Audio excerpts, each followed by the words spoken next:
What he says here, proud of our team and our fans. It was an unbelievable run. I mean, the ride that the Bengals took their fans and everybody else on, unexpected from the beginning, certainly from the beginning of the season when everyone picked them to be last in the AFC North, all the way to having the lead with 2 minutes left in the Super Bowl. So all of that needs to be said to begin with. Then, when you look at Burrow, and he says afterwards, I was proud of the way our guys played up front, because that's the right thing for a quarterback to say, even when he was sacked 7 times and was under duress constantly. Was there anything, as the fans are watching this game, is there anything the Bengals can do differently than just, it seemed, continue to drop him back to throw when he obviously had no chance? No, I actually thought they managed the game relatively well, Cincinnati. We talked about it before. Maybe they could have put that extra offensive lineman in the game and ran their outside zone just a little bit more.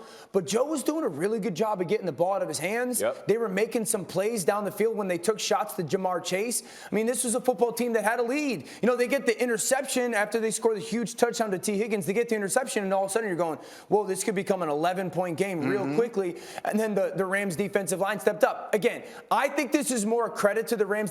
We all talked about it going into this game. You are not going to protect Joe Burrow if you play with the 5 guys you played with all season. I think this is what I would say coming out of the game if I was Cincinnati and Joe Burrow. I was incredibly impressed with him again yesterday. He right now is on the Andrew Luck track. And Absolutely. That cautions me, candidly. I mean, you watch this kid get beat up game after game after game after game. That will not last in this league. And he is a phenomenal. They should win multiple Super Bowls with that kid, okay? The Bengals should win multiple Super Bowls with Joe Burrow. If they don't get it fixed this offseason, he's on the track to become the next Andrew Luck. Now, to be clear, for those who don't know what Dan means by that, Luck, a brilliant player not so long ago who the offensive line, they never got it right. He took a beating and eventually retired much younger than most guys do. Jeff, as an offensive lineman, I ask you the same question.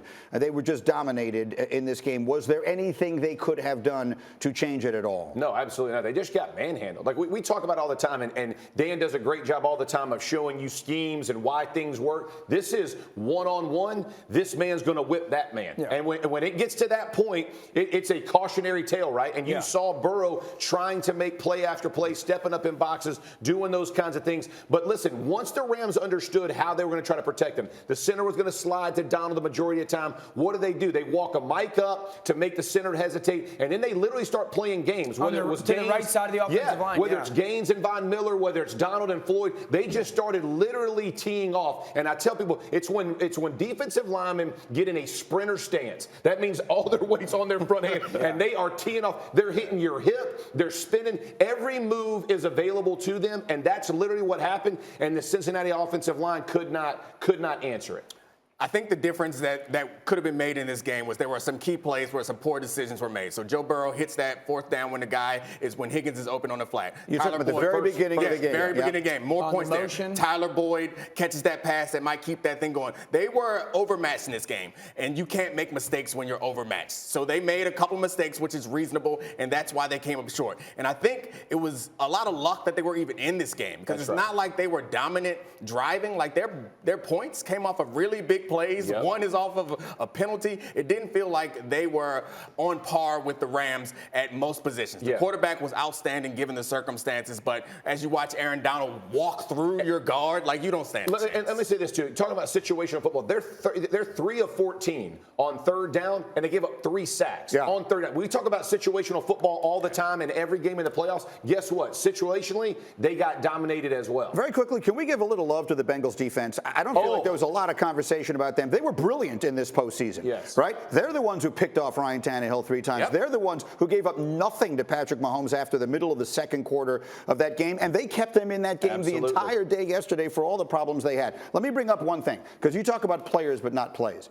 Samaje Perine had 2 carries in this game for 0 yards. At the end of the game, he's on the field instead of Joe Mixon. And I don't know if that's their usual rotation or not. It is. But Joe Mixon was successful in this game. Joe Mixon had, where is it here? Joe Mixon had 15 carries for 72 yards in this game, averaged almost 5 yards a carry. He obviously throws the touchdown. He was having himself a very good day. I thought they could have run it a little more and utilized him a little more. And whatever their usual rotation is, I'm not sure if Aaron Donald makes that play if that's Joe Mixon running with the ball. Yeah, so Perine is their normal 3rd down back. The only thing I would say, because your point is valid, Greeny, the Rams weren't really matching when they flipped the third down backs. They were taking Reader number 51 off the field to begin with in passing situations. That's right. So they weren't flipping their personnel. I would have kept Joe Mixon on the field and gave him the football, or at least utilized a potential zone read because Joe's so athletic.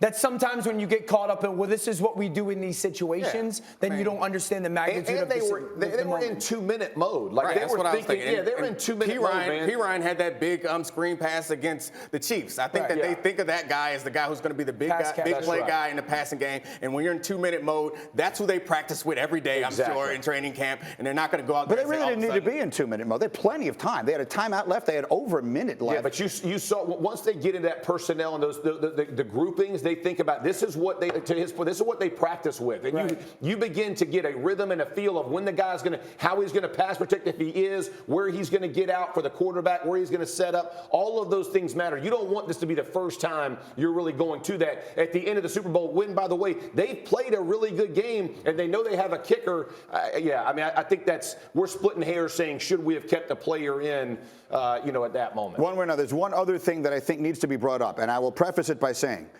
under no circumstances can anyone in Cincinnati complain about the officiating costing them a game, because their biggest play of the game clearly should not have been a touchdown. Thank you for watching ESPN on YouTube. For live streaming sports and premium content, subscribe to ESPN+.